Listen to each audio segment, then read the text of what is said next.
Hello दोस्तों, मैं आपका दोस्त पुरुषोत्तम ठाकुर। क्लास 10th मैथ्स का चैप्टर द्विघात समीकरण का एक और नया सवाल लेकर आया हूँ। चलिए इस सवाल को हम कैसे करते हैं देखते हैं। हम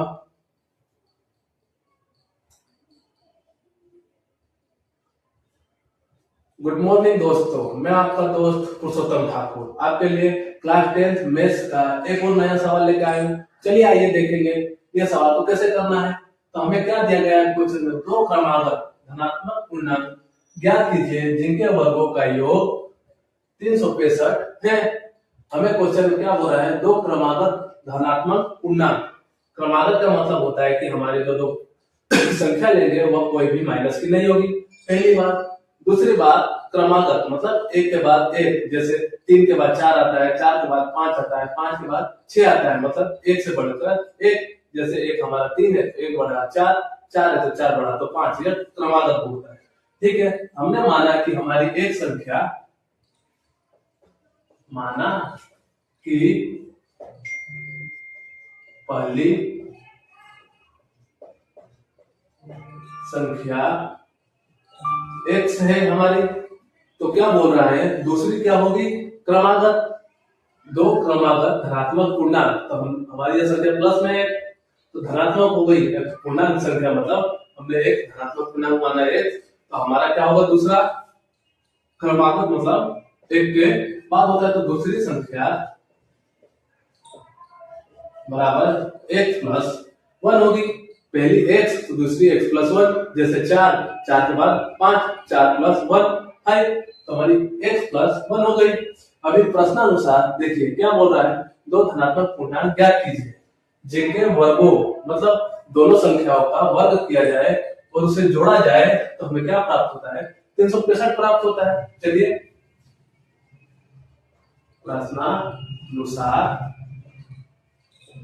दोनों संख्याओं का वर्ग, तो हमारी पहली संख्या क्या है, x, तो x का वर्ग प्लस मतलब जोड़ा जाए दूसरी संख्या का वर्ग, x प्लस 1 का वर्ग बराबर क्या आता है, 365। 365 आता है। ठीक है, तभी हम x का स्क्वायर करते हैं तो x का स्क्वायर ही आएगा, पर हमारा x प्लस 1 यहाँ पर a प्लस b का होल स्क्वायर का सूत्र लग जाता है। हमारा a प्लस b का होल स्क्वायर का सूत्र क्या होता है, a square plus b square plus 2ab। a plus b का होल स्क्वायर का सूत्र क्या है हमारा, बराबर a square plus b square plus 2ab। तो हमने x प्लस 1 की जगह ये सूत्र को रख दिया, हमारा एक की जगह पर x है, x स्क्वायर 1 का स्क्वायर प्लस 2 इंटू a और b x इंटू 1 बराबर 365 हो गया। हमारा x square plus 1 plus 2x बराबर 365। अभी 1 और 1 क्या हो जाएगा, 2x square plus x plus 1 बराबर 365। अभी हमारा 365 बराबर किधर लेके आते हैं, x square plus 2x plus 1 minus 365 बराबर 0। इस भाग को मैं रद्द कर देता हूं, 365 माइनस 1 माइनस का 64। तो चलिए 2x square plus 2x minus 364 बराबर 0। अभी हम देख रहे हैं कि सभी पदों में 2 से भाग दिया जा सकता है, तो लिखता हूं equation divided by 2x square बटे में 2 प्लस 2x बटे में 2 माइनस 364 बटे 2 बराबर 0।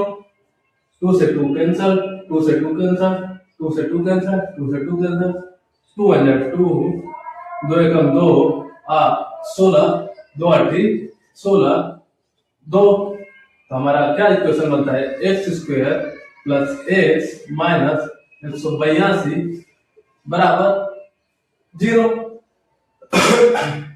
अभी x वाले पद को हमें इस प्रकार तोड़ना है कि गुणा करने पर 182 और जोड़ने और घटाने पर हमें क्या मिले, 1 प्राप्त हो। चलिए आइए देखते हैं। हमने ये 2 से भाग देने के बाद हमें क्या इक्वेशन मिला, x² प्लस एक्स माइनस 182 बराबर 0। अभी मैंने आपको क्या बताया था, अभी से हमें गुणनखंड विधि से हल करना है। हल करने के लिए x² का गुणा कुछ नहीं है तो उसके आगे 1 होता है, तो 1 का गुणा हमने अचर पद में किया 182 में। हमें क्या चाहिए, 100 गुणा किया तो हमें क्या आया 182। अभी x वाले पद के आगे कुछ नहीं है मतलब 1 है, तो हमें ऐसी संख्या चाहिए कि जिसका गुणा करें हमें 182 प्राप्त हो और जोड़ने या घटाने पर हमें 1 प्राप्त हो। ऐसी कौन सी संख्या हो सकती है, देखिए। यदि मैं 13 इंटू 14 करता हूं तो गुणा करने पर मुझे क्या आता है, 182 आता है। पर इसी में से 14 माइनस 13 कर देता हूं, मुझे क्या आता है, 1 आता है। तो मैं 1x की जगह 14 माइनस 13 लिख सकता हूं। चलिए आइए रखते हैं, x² plus 14 minus 13 x minus 182 की जगह मैं 13 इंटू 14 लिख सकता हूं। गुणा करने पर 182 आएगा।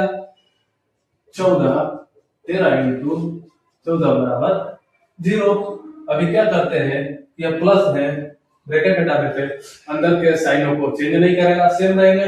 x का गुणा अंदर कर देते हैं तो हमारा क्या आता है, प्लस का 14x minus 13x minus 13 into 14 बराबर 0। ठीक है, अभी इसे हम रफ कर देते हैं। जो ब्रैकेट में हमारा 14 माइनस 13 है उसका x से हम गुणा करते हैं, ब्रैकेट हटाते हैं, ब्रैकेट के आगे हमारा प्लस का साइन है, अंदर के पदों का चिन्ह चेंज नहीं होगा। हमने गुणा किया था x² plus 14x minus 13x minus 13 into 14 बराबर 0 आया। अभी हम क्या करते हैं, शुरू के दो पद लास्ट के 2 पदों में से कॉमन लेते हैं। तो x² है मतलब 2x है, तो हमने क्या किया, x को कॉमन ले लिया, हमारे पास क्या बचा, x प्लस 14। ठीक है, अभी माइनस और माइनस, मैंने क्या बताया था इससे पहले, हमारा एक माइनस और प्लस था, तो हमने क्या करा, माइनस कॉमन लिया तो हमारा प्लस वाली संख्या माइनस, माइनस वाली संख्या क्या हो जाती है प्लस। यहाँ पर दोनों पद हमारे क्या है, माइनस के हैं, हम माइनस के साथ 13 को भी कॉमन ले लेते हैं। तो माइनस 13 हमारा माइनस कॉमन लिया तो हमारा दोनों संख्या क्या हो जाएगी, प्लस की। तो x प्लस 14 बराबर 0। यह बात आप हमेशा ध्यान रखिए, यह दोनों पीछे वाले पद माइनस के हैं, या एक पद माइनस और एक पद प्लस का है, तो माइनस के साथ संख्या को कॉमन लीजिए कि हमारा एक पद प्लस एक पद माइनस ना रह जाए, इस पद की तरह सेम हो जाए। ठीक है, तो अभी हम दोनों पदों में देखते हैं कि x प्लस 14 हमारा कॉमन है, x प्लस 14 बराबर x माइनस 13 बराबर 0।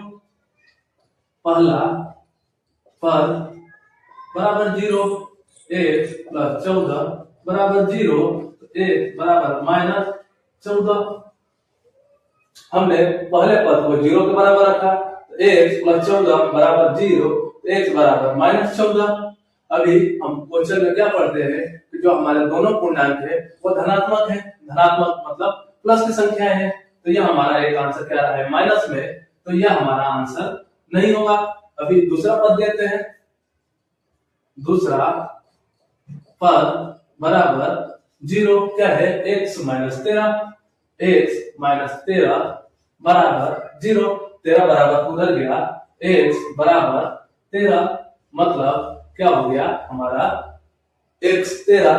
हमारी दूसरी पूर्णांक क्या थी संख्या, एक अधिक x प्लस 1, हमारा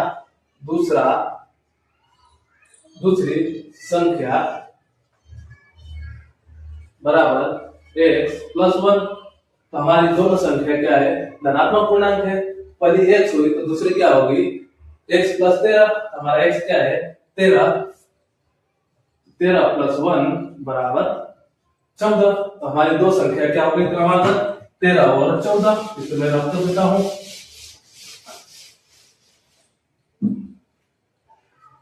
आंसर दो क्रमागत धनात्मक पूर्णांक 13, 14 है। ठीक है, पहली हमारी x हुई तो हमने माना था दूसरी क्या होगी x+1, दूसरी x+1 बराबर हमारा x क्या है 13, 13 + 1 बराबर 14। हमारी पहली संख्या 13, दूसरी 14, क्रमागत का मतलब क्या होता है एक के बाद एक, दो क्रमागत धनात्मक पूर्णांक हमारे 13 और 14 है। यह आंसर होगा।